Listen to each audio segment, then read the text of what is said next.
Hello, everyone. My name is Sharmi Suryanarayan. I'm the Director of Lifelong Engagement at ALA. Sorry we're running a few minutes late. We've had some technical issues. And also wanted to let you know that we are broadcasting on our live stream as well as presenting to some year twos, some of whom actually, like Samantha, liked it so much the first time she's coming twice. So thank you for your enthusiasm, Samantha. Thank you, everyone, for joining us on this live stream on this really important topic. We have taken your comments and feedback on previous presentations on this particular subject into consideration, even those comments from our recent presentation to year twos, and we've tried to improve it a little bit, both to dispel some myths and alleviate some anxiety and concern, and also importantly communicate the facts. One of the comments that was given early on was that the presentations were given via webinar without people seeing anyone. It sounded very ominous, and we took that into consideration, and thank you, Mr. Penn, for facilitating this live stream such that people overseas can actually see our faces and responses to questions. So I hope you can also see the presentation, which is going to be covered over during the course of this session. But there's basically 4 objectives for our session. We want to provide you with an opportunity to engage with us on a few things. What is ALA's mission and our social contract, sort of the purpose of why we're here as an institution and as a collective and as a community. The opportunities that are specifically available after the 2-year ALA education program. An overview of financial assistance. I'm actually going to turn over to Lara specifically. She'll cover the forgivable loan. And the piece that I'd like to talk about the most is the connecting piece, which is really all of the opportunities that are available to you within the ALA network, especially when you leave ALA. So as the lifelong engagement team has evolved over the past few years, I just wanted to give you an overview of what we do in terms of what the ALA network can actually give you in terms of value after you leave the 2-year program. So that's my team and my department. Specifically, it's starting with the university guidance team here, although they're not technically in our department. It's access to university and university support. So what does that mean? It's when you get to university, your first year, your second year, checking in on you. So for example, we have team members in the US, the UK, etc., whose mandate it is to help support your transition to university or through your gap year. And also specifically to organize ALA events such as ALA's Barazas and Indabas. We've actually just had, just over the past 6 months, probably close to 10 events for 3 Indabas, 1 Baraza, which was as recently as 2 weeks ago in Washington, D.C., where many of your peers were connected to each other, but also to important mentors and network participants within the greater ALA community. It's an incredibly exciting thing for us to do, to connect you to change makers to each other, but it's also great for us to be able to have you just meet with each other and sort of reconnect, because I think that's a vital part of maintaining your connection to the African continent. The third big component of what the lifelong engagement team in particular does is source careers and internships in Africa.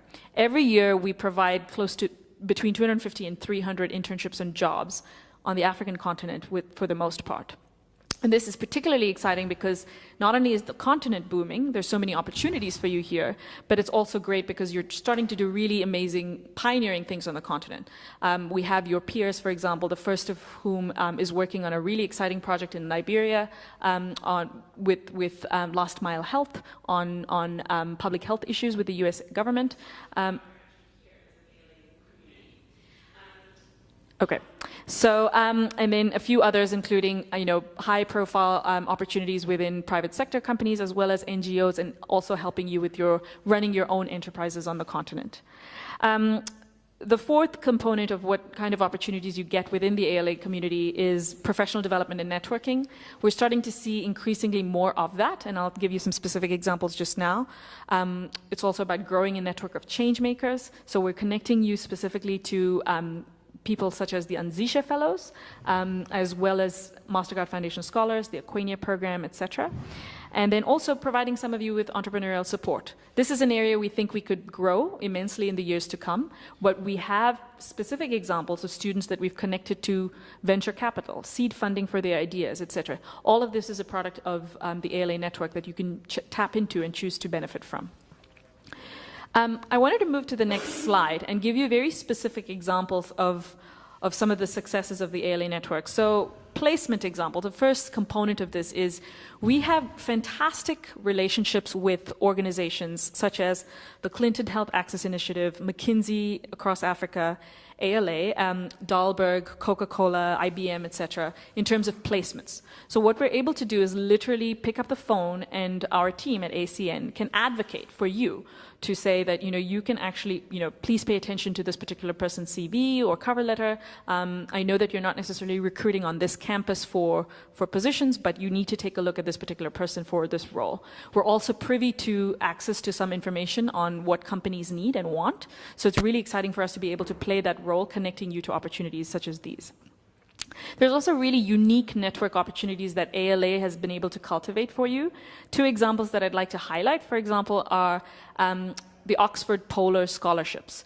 This past year, Dr. Frank Aswani, together with a donor of ours, Dwight Polar, was able to carve out 6 scholarships at Oxford University for a master's program in public policy and a whole range of others, but they're specifically designated for ALA graduates, which is pretty amazing.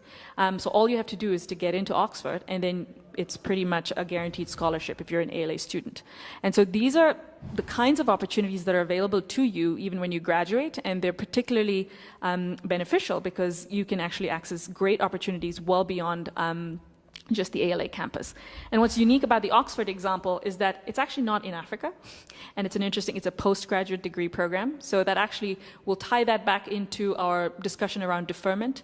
We don't necessarily insist on you coming back immediately or always, and I think that is a particularly exciting example because the scholarship is for students that are interested in public policy and governance with a requirement to come back to work in areas of the public sector. So that's a perfect example of how this ties back to sort of the forgivable loan component, which Lara will address. The third piece is around networking opportunities specifically. I gave an example, and there's a picture on the slide for those of you that can see it, of Madeleine Albright. About 2 weeks ago, many of your peers in DC, the DC area, were able to actually meet with Madeleine Albright, who is a former US ambassador to the UN, and also engage with a number of heavy hitters within the DC area to engage in a number of discussions on their careers and professional development. So those are just some examples in terms of the opportunities that the ALA network affords you. I am actually going to turn it over to Lara to provide an overview of ALA's financial assistance program in particular, and then we'll also have an opportunity towards the end to hear from a graduate who is currently in deferment, who will be able to also answer some of your questions that you might have. Thank you, Lara. Thank you, Shami. Welcome, everyone. My name is Lara Rabiu, and I'm the Chief Financial Officer at ALA. I'm going to address one of your concerns today, and that's to talk about your forgivable loans. For most of you, when you came to ALA, you were given a forgivable loan. So how it works is that when everybody's admitted to ALA, the cost to come to ALA is about $30,000. Depending on what year you came here, that could vary plus or minus a little variance, but right now it's about $30,000. And when you come, most people would not pay the $30,000 because either they cannot afford it or because ALA feels that, mostly because they cannot afford it, the full amount. And what usually happens is that your family or you would pay a portion of that, and ALA will cover the rest. And the way they cover this is by giving you a financial assistance in form of a forgivable loan. And what that means is that you have to pay back that piece, or you have to work that back that piece. That's what forgivable means. That if you actually commit to the goals that have been set for you, or the things that make it forgivable, then you would not have to pay it. But if you don't do what you have to do, then you have to pay back. So the one thing we wanted to make clear here is that nobody actually pays the full cost of running ALA, right? Even at $30,000, ALA costs us more than that to run. It's the value, like the value that you get from the first day you come here for a lifetime. All the services that Ms. Sharma just stated that you're going to get is part of the value that we provide. But we do not even charge up to half of what the value that we provide to you, right? So that's the piece about the cost of attending ALA. Now, the main question on everybody's mind is about the forgivable loan. So the forgivable loan, the terms of the forgivable loan is that you have to come back to Africa for this loan to be forgiven. And you get a tenth of this forgiven for each year you come back to Africa. You have to come back to Africa between the age of 25 and 35. That is the standard rule. But there's some people that could come back before that. It still means that they would have to fulfill the 10 years of the commitment. But you could come back before that, but not after that, without letting us know, right? And how do you let us know? You let us know by applying for a deferment, either because you want to go back you want to stay longer in the US or in the UK to work or to pursue a master's degree. The bottom line here is that we're flexible, right? We're flexible, and we would try to understand your needs when that time comes. The rule is not rigid, but that's the standard. Come back by 25, and for every year you are on the continent, if a tenth of your loan is being forgiven. So then the next slide is going to show you an example of how this works, and I think we use the baseline for this. Most of you usually come into ALA between the age of 16 and 19, and then you spend 2 years here. You're between the age of 18 and 21, and then you go off to college. You spend 4 years in college, and for some people, they will finish college before 25. For some people, they will finish college around 25 in this example. So the latest someone will finish college in this example is 25. So you can see that your loan starts to increase when you are attending ALA and when you're at college. And then when you return to the continent, you can see the drop in your loan. It steadily drops. A tenth of it is forgiven each year. The next example is an example that we gave just to explain a common question. And the question here is, okay, I come to ALA, my loan is increasing, I go to college, my loan is increasing, I come back for 4 years or for a few years, and I start to fulfill the commitments. Then I have to go back to the US, and I decide I'm going to go get a master's, or I want to go work in the US, or for some reason you have to go back somewhere outside of the continent. And then what happens there is that you have to apply for a deferment, and during the deferment, your loan will start to increase again. And then when you come back, you fulfill the remainder of that commitment. So if you've spent, for example, if you spend 4 years on the continent before the deferment, when you come back, you only need to fulfill the 6 additional years to make it 10 years. All right, we'll now open up the forum for questions. Or, sorry, 1 second.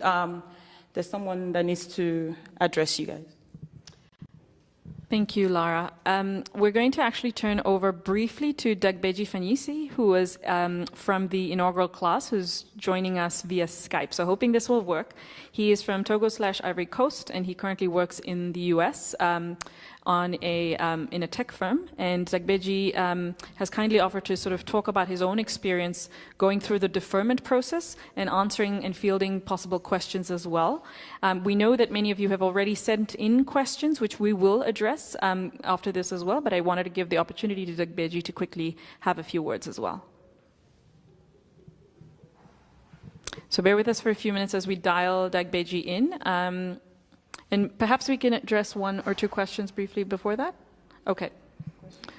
So maybe we address 1 question. Diego, do you have a question? Sure. Okay. This is a question from an alum that used the Ask Us Anything platform that we messaged you about on Facebook.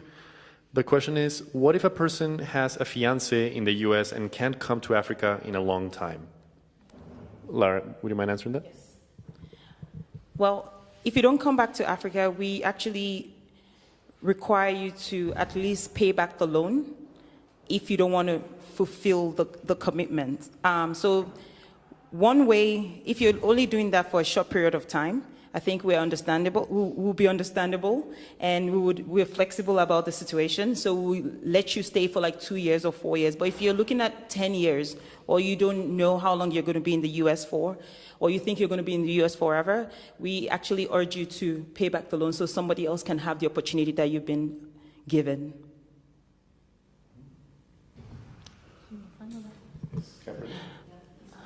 Okay, we have him on the line.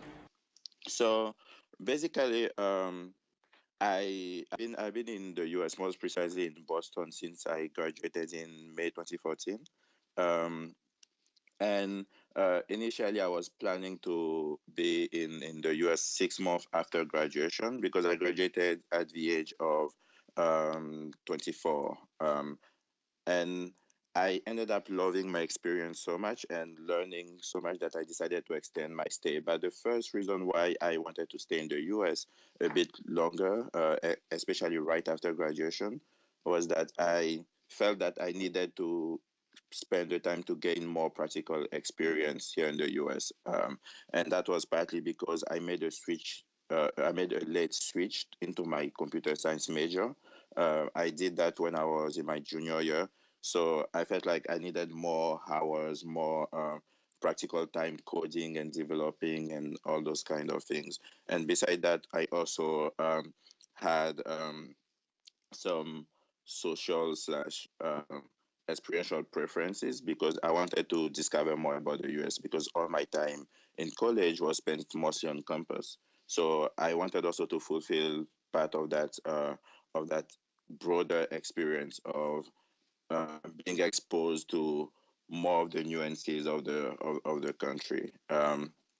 So there are a number of other factors that came into place, but it was, for me, at the end of the day, it made a lot of sense for where I'm trying to go in the long term, because I'm really focused on building myself as a technical co-founder, and I figured that was the best thing for me, especially given the opportunities that I was granted and the fact that I loved.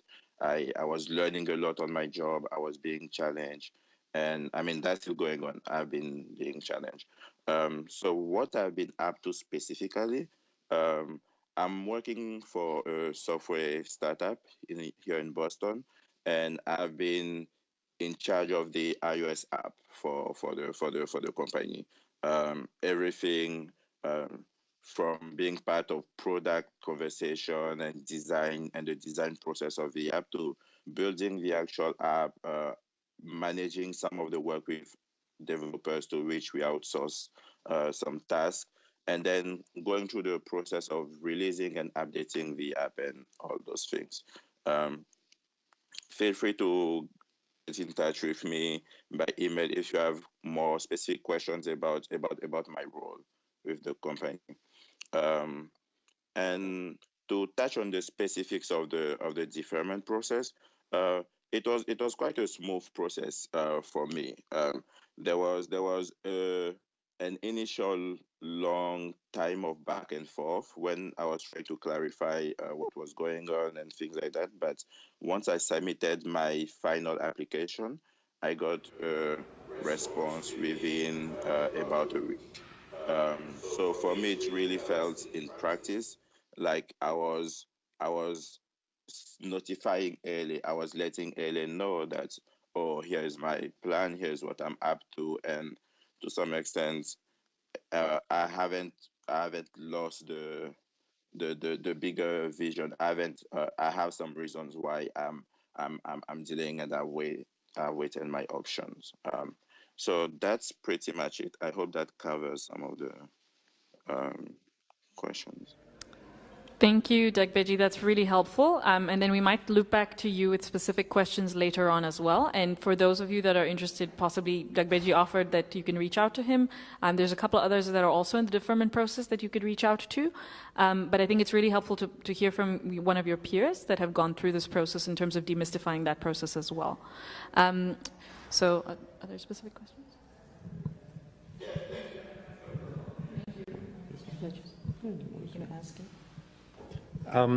Esther Soma is asking a question about following up on Lara's last answer. If you were to repay the loan, Would you pay it all at once, or can you pay it in installments?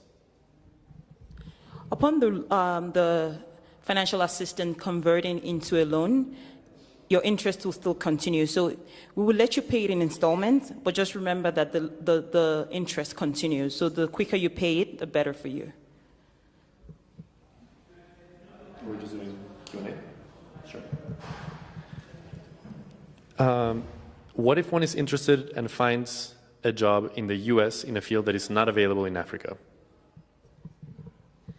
I'm happy to answer that. So I think Degbeji's example is actually quite specifically illustrative of that. So there's specific skills that he wanted to acquire in the Boston area, in a tech company, also expand, not just from a job perspective, but also expand beyond university life and experience professional working life. So that was the reason he cited for staying behind. So yes, I think if there's a field that is lacking, especially on the continent, it makes sense for you to get some work experience outside. However, we'll also pose this as a challenge to you. I think, we are taught at ALA to turn problems to opportunities. So I think it's also on us to try and create those opportunities here on the African continent if they don't exist. I know it may not be easy at the age of 25, but in time it can be. So for example, just to give a specific example that we get hit with all the time at ACN, we don't have enough fashion opportunities, we don't have enough arts and media opportunities on the continent. But it would be really exciting for us to see maybe there's a group of you that can come back and create those opportunities, employ each other. That would be my dream. So to see if you could work with, the Anzisha entrepreneurs that are in fashion, for example. So work with us to actually turn some of these problems and challenges into opportunities rather than actually using that as a reason to not come back. And I think be open and frank with us in terms of suggesting ways in which we could move forward. What if I'm not able to return, but still want to engage with Africa continuously, being in terms of money, donations, projects, etc.? I can answer that.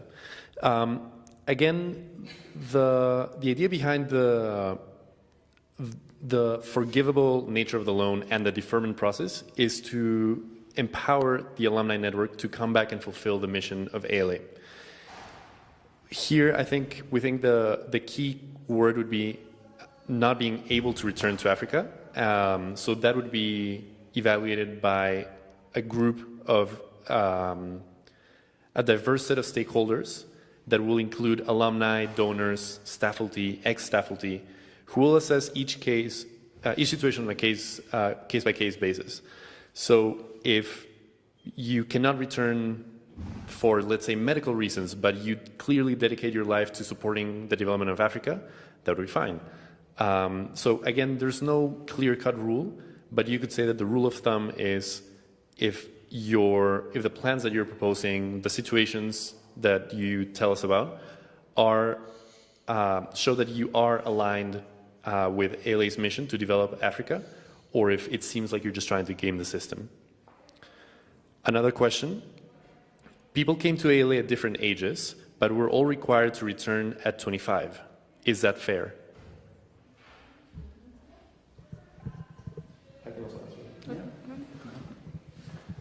I'll answer that one. The 25-year-old cutoff, you could actually see it as an opportunity.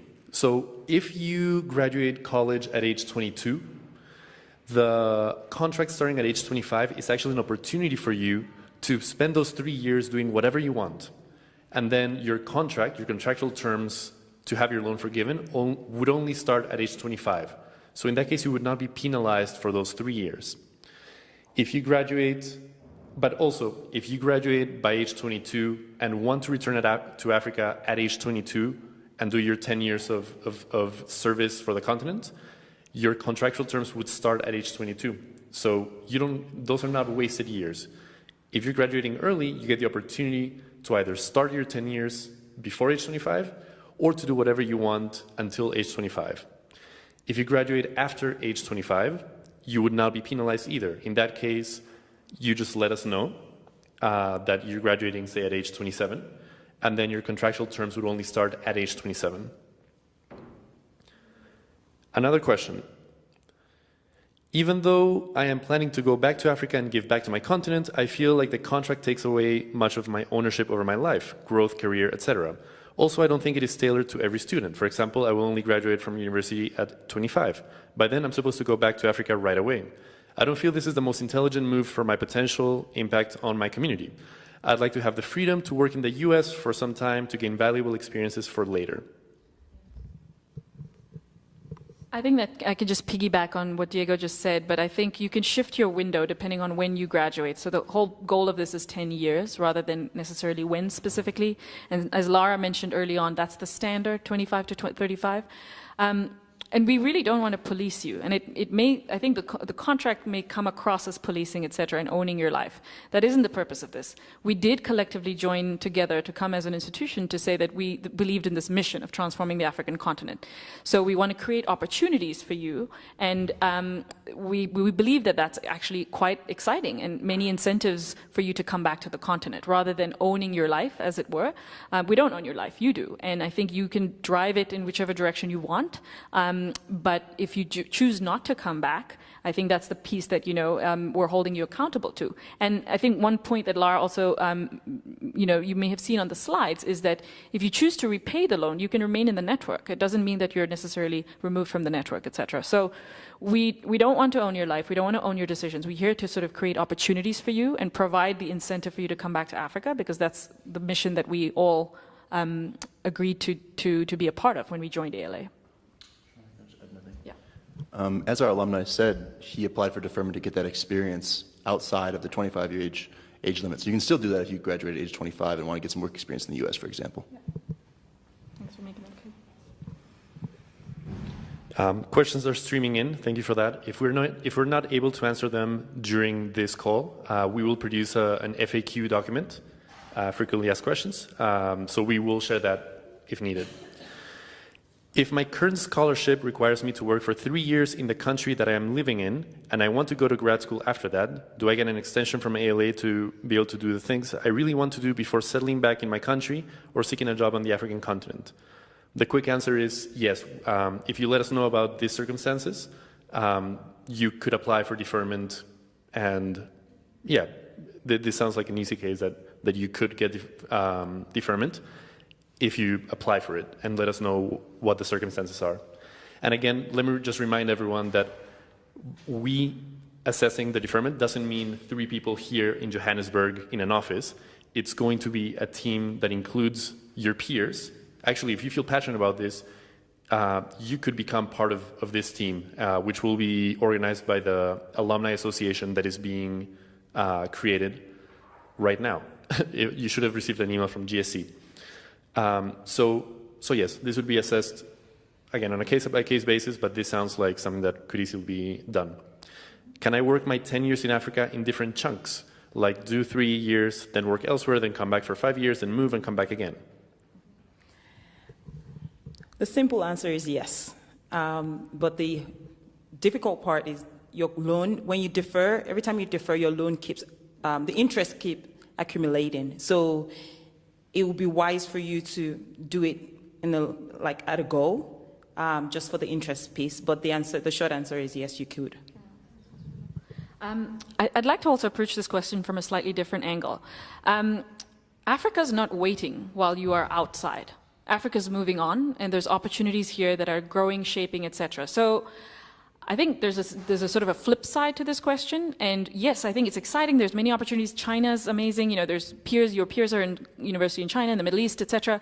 But Africa's not waiting. So I think it's for you. The real question is possibly a trade-off of what am I missing on the continent, and I think that's from a perspective of lifelong engagement, and the ACN team, I can speak for them at least, is that these are trade-off and opportunities that you have to make. And I think the question that you have to ask yourselves is every year that you don't spend on the continent, actually something really exciting is happening. People are forming those networks, people are accessing the capital, et cetera, et cetera. So the question I'd ask you actually is what are you trading off by not being here?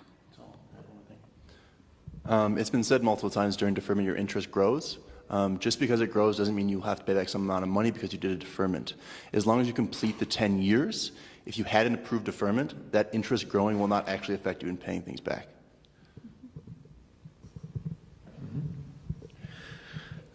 This is It's more of a question and I guess a little bit of a comment.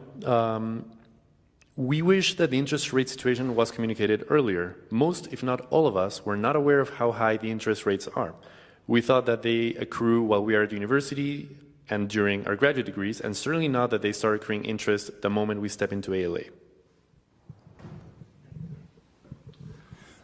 So I think, to be quite frank, that was not well communicated in the beginning, to be honest. But that's something we've realized listening to you guys, and we've made a huge effort to improve on. So it's now included in our contracts at all of our admissions finalist events before people even become admits. We discuss the financial aid in detail with students. We offer, in many different formats, opportunities for them to discuss it with us. I have phone interviews all the time with people about finances. It's one of the biggest pressing issues with people. We're having this discussion with year twos. We had a presentation with year ones when they arrived. So we're making a huge effort to make it very clear from the get-go, even before you become an admit here, and then throughout your process of being here, and then keeping open channels of communication for when you're done. So I think that that's something that we did not do well, that we have definitely made strides to improve on. I'm going to add to that because I know I can foresee the question that will come after that. It is in your contract. Certain part of this is in your contract. What we've done now is to communicate it verbally to you and to have multiple channel of communication and to do it over and over again so that people cannot say, I didn't know. And just to provide some context on A, the interest rate charged, and B, that it starts accruing interest from the moment you receive it. First, the amount of the size of the interest rate that is at 18% is not meant to be punitive. That interest rate was arrived at by studying different educational loans that were available across the continent. So 18% was the average that was found across the continent. The idea being that if you did not choose to take the ALA loan, you could just apply for financing anywhere else and get another loan. The part about the loan accruing interest from the moment you receive it is because the ALA loan is a loan, like any other loan, and it accrues interest from the moment you receive it. The key difference is that, unlike most other loans, this is a loan that can be forgiven. So instead of seeing the terms of the loan as being punitive and forcing you to pay your loan, unlike any other loan, this is a loan that, if you meet certain conditions, the loan disappears. Another question. When returning to Africa to create opportunities in fields that are not currently there, is there any financial support and/or mentorship? I can't speak for financial support necessarily, but we have been able to link, as I mentioned in the past, your peers to specific entrepreneurial and venture capital type opportunities. Mentorship, absolutely. So we do have access to a wide network of people for whom, it's a passion to actually mentor young entrepreneurs in Africa. The Anzisha team has been working really hard to actually systematize the kind of support we give to young entrepreneurs. They have a unit called the Youth Entrepreneurship Support Unit called YesU, which in fact is designed specifically to incubate young enterprise on the continent. So we're hoping to systematically give you more support, and the answer is yes, we will be able to connect you to opportunities, including possibly capital. So yes, and get in touch with us if you'd have any ideas on that as well. We have a couple of questions around basically circumstances when your work is linked to Africa, but maybe you personally have to be based outside. So maybe you work at a multinational and are relocated, or your business is in Africa, but maybe you have to travel. A question that someone mentioned before, what if you're a diplomat and you are an ambassador in another country, but your work is, in theory, based in Africa? What would you say in that case? So the terms of the loan were structured as simply as possible, and the reason that we chose residence as a requirement is that is the simplest form of being able to actually observe whether you're in Africa or not. That is very debatable, right? There's a lot of questions you can have on that, but those are the terms of the loan. They're residence on the continent. We know that, multinational assignments, etc., could possibly have you posted to another country, etc. We stipulate that, for the better part of the year, if your residence is in Africa, you count that year towards being in Africa. However, if it's more than a year, etc., we do have to ask that you apply for a deferment. So, for example, if you get posted to a country as a diplomat for a year or two, etc., those would have to count as deferment years. But we do require that it's residence on the continent. And yes, we can have a discussion offline in terms of impact, etc., but the most part, it's the simplest kind of arrangement that we could have for the terms of the forgivable loan. Do you have anything to add? You have one more. Oh, do you have something to add? Okay. A majority of the students were on full or partial scholarships provided, say, by the Diamond Empowerment Fund. Are those students required to pay back ALA even though they were on scholarships? I don't know about these ones. So that's a very interesting question, and I'm glad that it was raised. Our donors supported ALA with the specific recognition that we required our students to come back. So our donors actually gave us money in support of this forgivable loan.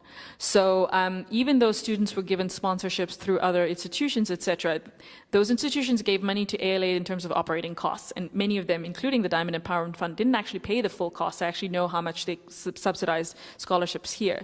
But they didn't pay the full cost of attending ALA, but they also gave money to support ALA in recognition that we would require students to come back. And that is actually one of the biggest reasons we have the loan to begin with, because in terms of the contingencies that donors discussed, but importantly in terms of future donations as well. So people are interested in continuing to support the academy based on this requirement to return to Africa. I'm going to add to that. So regardless of what scholarship you got while you're at ALA, the difference between what you owe and what you paid is your family contribution is what you don't pay back. Everything else is part of the loan.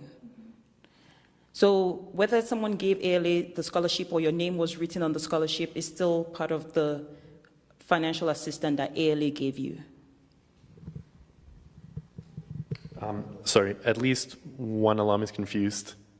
Is there an ALA loan, or is it the scholarship received by other organizations that are considered as ALA loan? It's pretty much ALA loan. What happens is that our donors, they either contribute to us directly or they contribute to us through a scholarship fund. Regardless of how they contribute, it will form part of your forgivable loan.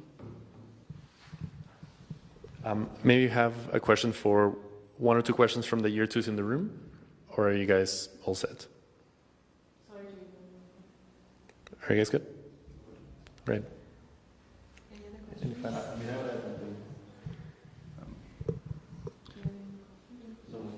I would assume with a fair amount of confidence that our donors never anticipated this money to be paid back to them anyways. Yeah. Correct. And we don't want you to pay the money back either. We want you to fulfill the 10 years on Africa and more than that. So paying it back is the last option that we'd like to consider. Yeah, I mean, if there aren't any further questions, we'd love to continue to open this dialogue. Sorry. Yeah, and just to reiterate, I think the key thing for us is to, first of all, not request that you pay back, but rather honor the terms of the social contract, which is coming back to Africa. Again, there's immense opportunities that we continue to provide, and we're excited to provide within the ALA network. Do reach out to us with questions that you might have, and I think seeing the specifics of your loan can be frightening, it can be anxiety-provoking, and we recognize that. So we're not here to sort of, scare you. I think the whole point of this is trying to inform and be collaborative on this process, and to do a little bit of a better job, to David's point, etc., around communicating this early on so that you don't have questions and anxiety. So please feel free to reach out to us with comments, questions, feedback, suggestions as to how we can improve this process as well going forward. I just wanted to add that there's some questions that we will not have a perfect answer to right now. But as the process evolves, we'll have a better plan for them. So it continues to evolve. This is new to us as well. And we're trying to make this as flexible as possible, as collaborative as possible to get it done. Finally, we're aware that there were issues with the live stream. So if you had to watch this just as a video later on and you had any questions popping up, just send us the questions using the Ask Us Anything platform. I posted the link on the Facebook ALA's Africa from Vision to Action page. We'll take all your questions. I know there's a couple more streaming in. We'll consider all the questions and we'll prepare a short document answering all of these.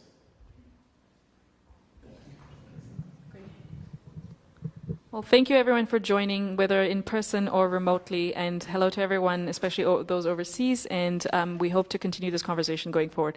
Thank you.